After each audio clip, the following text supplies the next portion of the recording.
It's win or go home time, and the Washington Commanders aren't ready for a vacation yet. That and more on today's episode of Locked On Commanders.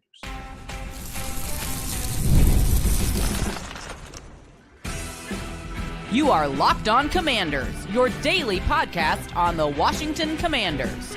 Part of the Locked On Podcast Network, your team every day.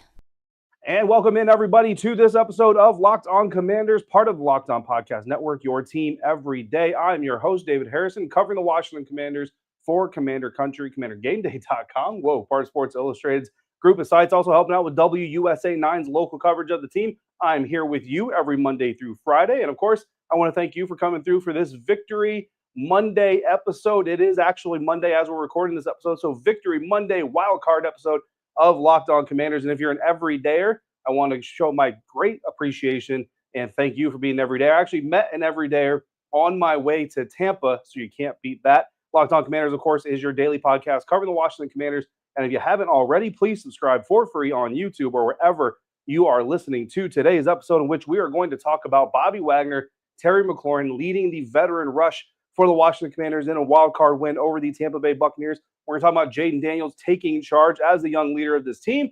And, of course, we're going to start it all off with the Washington Commanders defeating the Tampa Bay Buccaneers in the wild card round of the NFL playoffs to advance to the divisional round. And we're going to do all of that thanks to FanDuel, where new customers, you place a $5 bet, and you're going to get started with $200 in bonus bets, whether you win or lose that $5 bet. Visit FanDuel.com to get started on that today.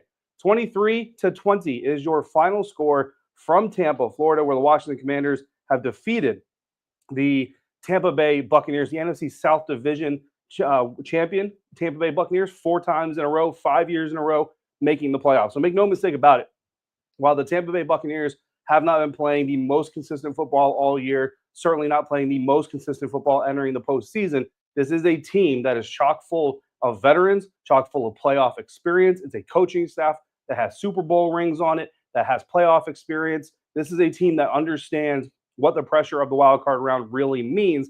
They know how to handle it. They know how to prepare in spite of it. And this Washington Commanders team that certainly has some of those people on their team as well. Guys like Bobby Wagner, for example, Zach Ertz, for example. But they're also led by a lot of young or somewhat inexperienced people. Cliff Kingsbury is a coach who really hasn't had a lot of playoff experience coming into this season. Jayden Daniels, obviously the rookie. Mikey Sainer is still a rookie starting cornerback. So a lot of inexperience. And for me, the main takeaway from this game, other than the fact that we've got another week of football to prepare for, and we're going to the divisional round playoffs in Detroit to watch the Washington Commanders take on the Detroit Lions, what it really means to me is that the potential of this team, while we're all incredibly excited about the potential of this team, while we're all incredibly hyped up about the potential of this team, I don't know if even we fully grasp what the full potential of this team is. And, of course, nobody is guaranteeing or going to go out on a limb and guarantee a Super Bowl championship this year. But I think as you watch this team continue to overcome odds, and it's not like people expected the Buccaneers to come in here and just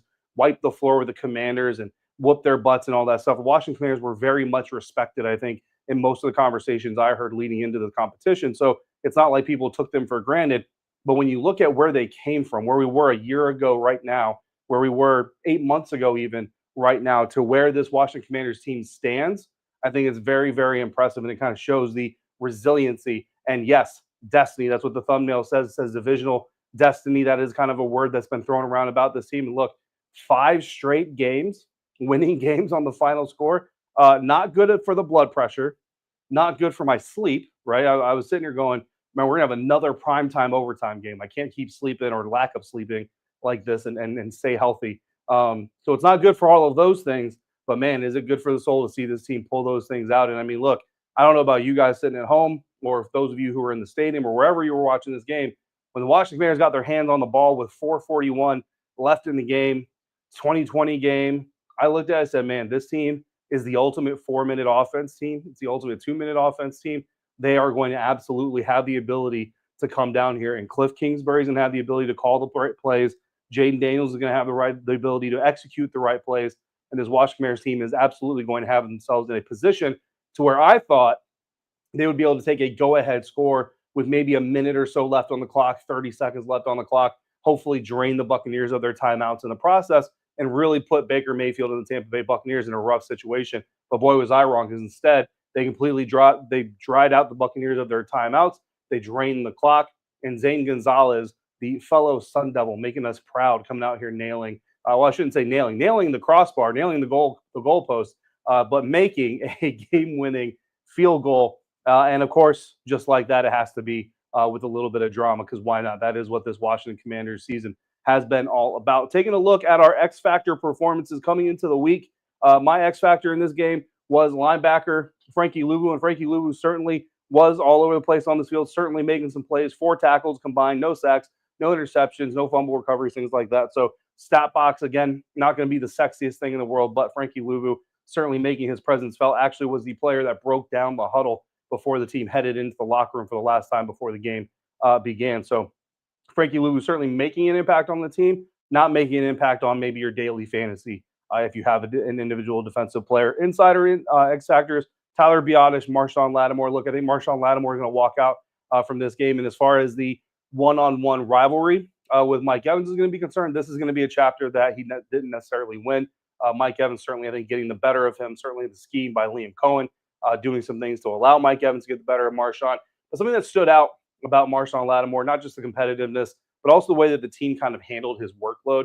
He was on the field, he was off the field, he would take extended breaks, and I think they really kind of were mindful, because remember the last time he came back to play for this team, he played all of the game, against the New Orleans Saints. They didn't really test him, they didn't really stress him at all, because they didn't target him, a single time in that game. But then the Philadelphia Eagles really came out and kind of went after him. He ends up aggravating that hamstring. I think the Washington Commanders kind of learned from that a little bit. So in this game, you don't see Marshawn out there for every single rep, every single time. They kind of brought him off the field and then brought him back in for third down situations, things like that. And, this is just kind of my assumption. I think that was a lot to do with trying to make sure that they didn't repeat those same mistakes, because you definitely want Marshawn Lattimore available against the Detroit Lions, against a guy like Amon-Ra St. Brown. You're going to need a guy like Marshawn Lattimore on the field. So I think certainly that had a part to do with it. But again, this defense just tends to play better when Marshawn is on the field. I can't really put my finger on it. Maybe it's a spiritual kind of a spirit animal type of situation. But whatever it is, the defense just plays better. And I think that outside of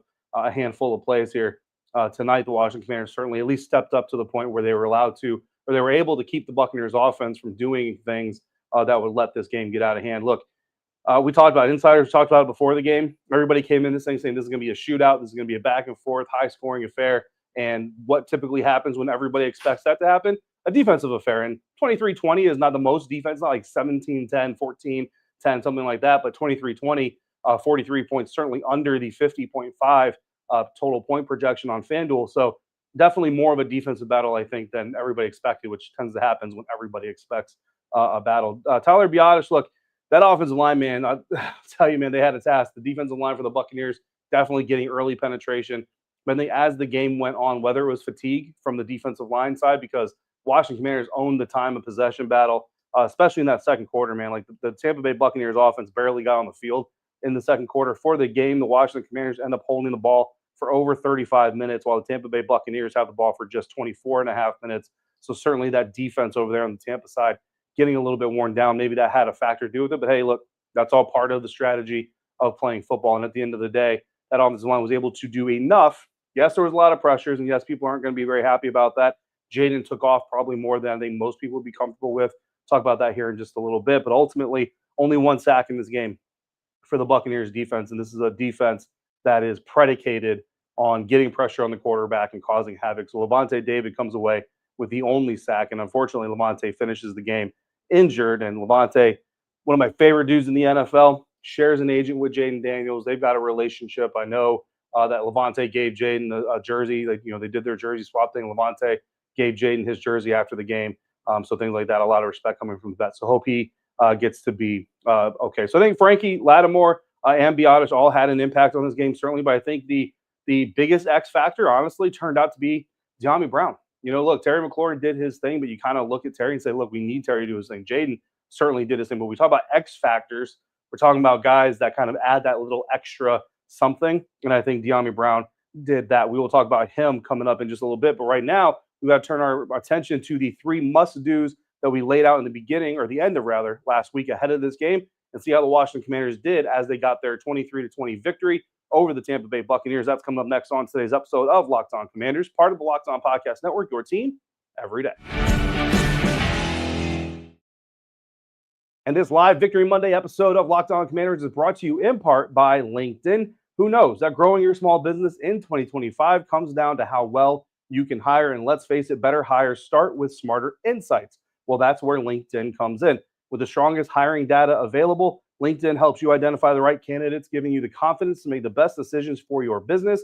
I've used LinkedIn Jobs myself, and I can tell you it's a game changer when it comes to hiring the right fit. Small businesses are wearing a lot of hats, so every hire is crucial. LinkedIn gets that. That's why they connect you with the best candidates using data you won't find anywhere else. From unique skills and interests to the connections you share, LinkedIn helps you find the right person for the job. In fact, 72% of small businesses say that LinkedIn has helped them find high-quality candidates. Hire smarter this year and find your next great hire on LinkedIn. Post your job for free at linkedin.com/lockedonnfl. That's linkedin.com/lockedonnfl to post your job for free.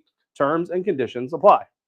Today's episode of Locked On Commanders is also brought to you in part by Prize Picks, and Prize Picks says it's playoff time, and if you're like me and millions of other sports fans, you want to make the most out of these final weeks of football action. Actually, I've got to check my Prize Picks ticket, see how I did, because that's where Prize Picks comes in. It gives you all kinds of ways to take advantage of these final weeks of football action. If you love football and you want the chance to win real money while you're watching the games, Prize Picks is the place for you. It's the best way to turn your sports opinions into cash with daily fantasy player projections. With Prize Picks, you simply pick more or less on player stats like total passing yards or rushing touchdowns for a shot to win up to 1,000 times your money. You can make your picks in less than 60 seconds, and whether you're looking for a flex play to boost your payout or you want to cash out quickly, Prize Picks has got you covered. I've been playing for a while now, and it is a lot of fun. Here's a special offer for Locked On listeners. Download the app today. Use the code LOCKEDONNFL to get $50 instantly after you play your first $5 lineup. That's Prize Picks. Run your game. Continuing with this live Victory Monday episode here at Raymond James Stadium in Tampa, Florida. I'm about 6 hours away from boarding a flight to go back home, and then we will start our preparation to cover the Washington Commanders facing the Detroit Lions. If you want to get even more out of the Locked On Commanders podcast, all you got to do is sign up to be an insider today. Go to joinsubtext.com/LockedOnCommanders today, and from there you can text me your comments, your questions, your thoughts. I'm going to text you mine. I'm also going to share with you inside information, bonus content from press conferences, practice, things like that. And you're also going to get exclusive invitations to our insider-only Zoom conferences. The next one happening right after this episode finishes. I will be launching the Zoom, and we will see how many insiders are up really late like I am to talk about this Washington Commanders team even further. Join subtext.com/LockedOnCommanders to try it out for free for the first 2 weeks. So every week before the game, we identify 3 things that I say the Washington Commanders must do in order to guarantee a victory. And yes, that's bold. But I don't take it lightly. It is what I think that this team, if they do all 3 of these things, they will absolutely get a win. Now, oftentimes, fortunately this year, they don't necessarily do all 3, but they still pull out a victory. But it kind of points to this game could have been less close had they done all 3 of these things. So let's dive into these things. Number 1 was to let Jayden take control. Number 2 was to stop Bucky Irving. Number 3 was to win on first down. And as far as letting Jayden Daniels loose, we talked about this. In week 1 against the Tampa Bay Buccaneers, he completed 17 of 24 pass attempts, 184 yards passing, 16 carries for 88 yards, 2 touchdowns. Really a lot of it just kind of playing on instinct. Cliff Kingsbury called it fight or flight, survival mode, things like that. And it wasn't that the Washington Commanders were restricting Jayden by any stretch of the means or imagination, but it was more so Jayden's lack of experience at that time kind of hindering his full, ability to make decisions and read the field. And you could just tell he was very, very much sped up. So coming into this game, we were all kind of wondering, right? First playoff game, it's a little bit different. Playoff environments are a little bit different. So is this first playoff game going to be one of those moments where maybe we see Jayden return to a little bit of rookie behavior? And I would say that no, we didn't. Certainly saw Jayden take more hits than we would like him to take, right? But I think that's something that you were just going to kind of have to get used to over the course of his career. But I think Jayden Daniels certainly rose up to the challenge in the first half alone. 11 for 16 passing, 108 yards, 1 passing touchdown, 9 carries for 30 yards, and he did get that 1 sack in the first half, but led his team to scoring drives on every single possession. And I know they didn't score on those possessions, but every single Washington Commanders possession ended in scoring position or with points, except for the one that was a 1-play kneel down at the end of the first half. I'm not going to count that one in there. But every single other one, 2 turnovers on downs, certainly you don't like those, right? But at the end of the day, they were in field goal range on both of those. One coming from the Tampa Bay 20, another one coming from the Tampa Bay 3. And of course, you got some touchdowns in there, some field goals in there. And look, for the fourth down stuff, I know some people will look at it and say, man, Dan Quinn doesn't go for it on fourth down. They have 6 more points, and that's 29-20. It's not even as close as it was. But at the end of the day, I'll tell you this, that, if they don't go for fourth down on one of those drives, they also don't get one of the touchdowns they got. So if you take off 4 points, you add 6 points, make it 29. You take off 4 points, you make it 25. Now it's 25-20. It's still a one-score game. So I'm not saying it doesn't matter necessarily, but I will give Dan Quinn a lot of credit. I asked him the week leading up to this game, how much, if at all, does the context of the game, the fact that it's a playoff game, that it's win or go home, how much does that really play into how aggressive you are in your decision-making on when to be aggressive and when not to? He said it doesn't. Every game is a little bit different because of the context, the opponent, all that stuff. He's like, but the simple fact that it's a playoff game is not going to change how they approach it. And I'll give him credit, man. That didn't feel like it changed the way that they approached it. But Jayden Daniels certainly able to take more control of this game early and often. Again, gave you the stats there. For the first half, he finishes 24 of 35, 268 yards, 2 touchdown passes, a 110.2 passer rating. I don't know where that ranks right now off the top of my head for rookie playoff debuts, but it's got to be pretty stinking good. 13 carries, 36 yards, led the team in rushing, not rushing averages, but led the team in total rushing yards here for the wild card round. So Jayden Daniels certainly taking control. So a big fat green check mark on must-do number 1. Must-do number 2, stop the buck. And of course, we were talking about Bucky Irving. Came into this game, finished the regular season leading all rookies in all-purpose yards, had 8 carries in the season of 20 yards or more, the top running back in broken tackles, and rated the most elusive running back in 2024, according to PFF. So, of course, coming into this game, it was absolutely imperative that the Washington Commanders probably not stop him, but at least be able to contain him. And I put a number on this. I said 85 yards. I said Bucky Irving has 85 yards of total offense. I believe the Buccaneers will probably be able to pull out a win. Well, he ended up with 77 yards rushing, 6 yards receiving for 83 yards. And no, I'm not.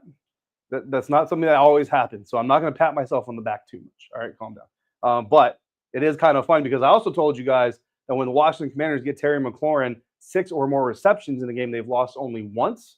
When he has 7 receptions this season, they're undefeated. Terry McLaurin finishes with 7 catches, 89 yards, and a touchdown. That touchdown catch was actually his 6th of the game. So I was like, how fitting is it that Terry McLaurin is going to have a touchdown score in the 6th one that kind of sets in motion the wheels that turn.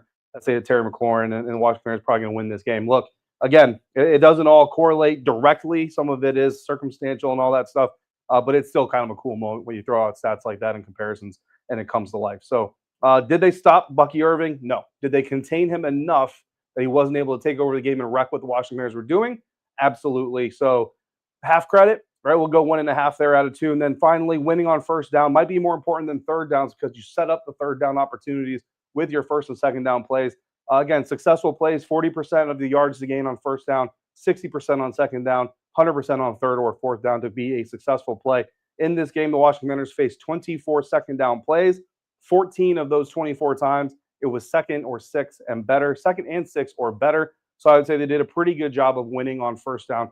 You would love to see that number be more like 18 out of 24, but 14 out of 24 is certainly nothing to get mad about. So I'll give them half credit. We'll give them partial credit on that one too. So you basically get 2 out of 3. And you end up with a 3-point win over the Tampa Bay Buccaneers. So to me, if you get 3 out of 3, you probably finish with a 7 to 10-point win over the Tampa Bay Buccaneers. So pretty good job of the Washington Commanders fulfilling the 3 must-dos that we laid out for them ahead of this game. Now coming up next, which players had the biggest roles? Well, it's going to start with Jayden Daniels, but we got more to identify in our stars of the game and our play of the day. That's coming up next on today's episode of Locked On Commanders, part of the Locked On Podcast Network, your team every day. And this Victory Monday episode of Locked On Commanders brought to you in part by FanDuel. From the biggest upsets like this one this weekend to the game-winning drives, the NFL playoffs are better with FanDuel. And to be quite honest with you, man, they're just better with the Washington Commanders.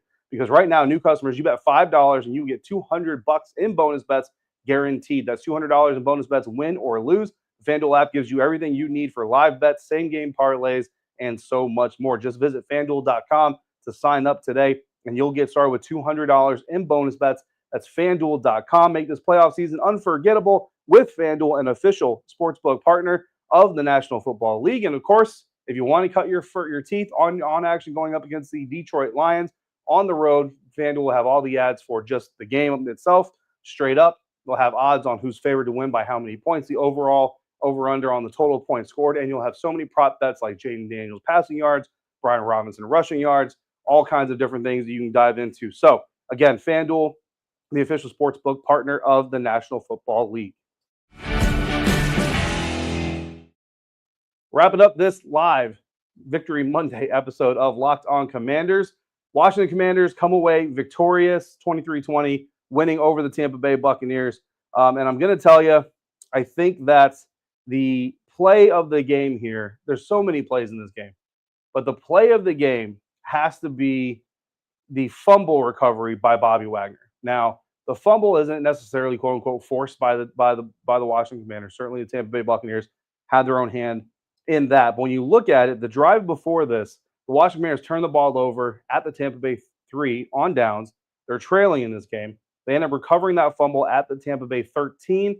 New sign of life. They go for it. They get down to the Tampa Bay 5, and ultimately Terry McLaurin brings in his one and only touchdown, helping to lead to the Washington Commanders wild card victory. So I think that's got to be, of all the plays in this game, certainly several candidates, but to me, that's got to be the single most important play of the entire game. Of course, if you have a different opinion, by all means, go ahead and share it. Insiders, you know how to do that. Just shoot me your text message and let me know. And I'm not going to disagree with you because there are a lot of great plays in this game. Talking about our stars. So 3 stars of the game. If you haven't done this before with us, it's hockey style. We got star number 3, star number 2, star number 1. Star number 1 is the biggest star of the evening. Star number 3, we're going to cheat. We're going to split it. Terry McLaurin and Dyami Brown, because they both deserve this. And I'll tell you what, I don't know if anybody had Dyami Brown breakout game on their bingo card for the playoffs, but if you did, congratulations to you. Both of these receivers finished with 89 yards receiving and a score. Dyami Brown did it on 5 catches on 5 targets.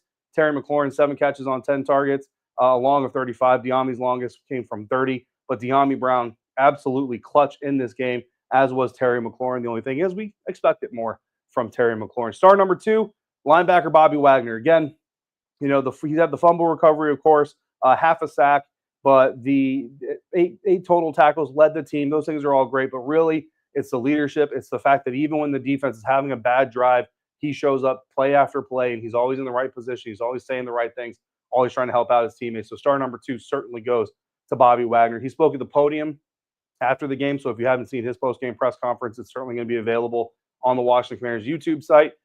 But I spoke to him a little bit in the hallway after his press conference, and just, you know, kind of shared how happy I was for him, and how, you know, just kind of proud from watching him and his teammates this season. For him, just a good all-around dude. He's definitely one of those guys.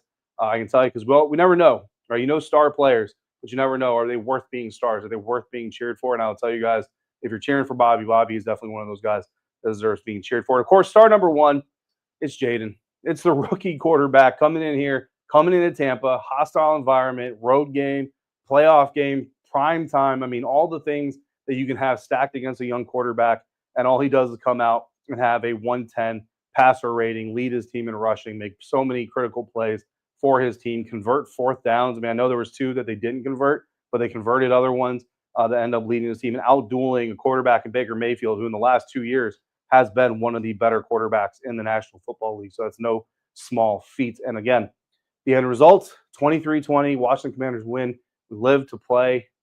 We live to play. They live to play another day. We live to talk about them playing for another day and another week. We're going to enjoy this Victory Monday. I am going to try to get a little bit of sleep before I catch this early flight back home. And then we will talk to Dan Quinn at 3:30 in the afternoon on Zoom. I will be out in Ashburn at 4 or 5 p.m. or so with Chick Hernandez of WSA 9 for his one-on-one with Dan Quinn. And we'll be right back at it like we always are, because this season is not over. It is not vacation time yet for anybody. So hold on. There's still a lot more ride coming up. Coming up tomorrow, we'll dive even deeper into this. We'll talk to Dan Quinn. Like I said, we'll talk a little bit about what he had to say. In the meantime, if you got questions or comments, all you got to do is throw them to me via text as a Locked On Commanders insider. Go to joinsubtext.com/LockedOnCommanders to do that today. Thank you for making Locked On Commanders your first listen of the day every day. For your next listen, check out the Locked On NFL podcast. It's twice a day all new, and it's all great. So thanks for coming through.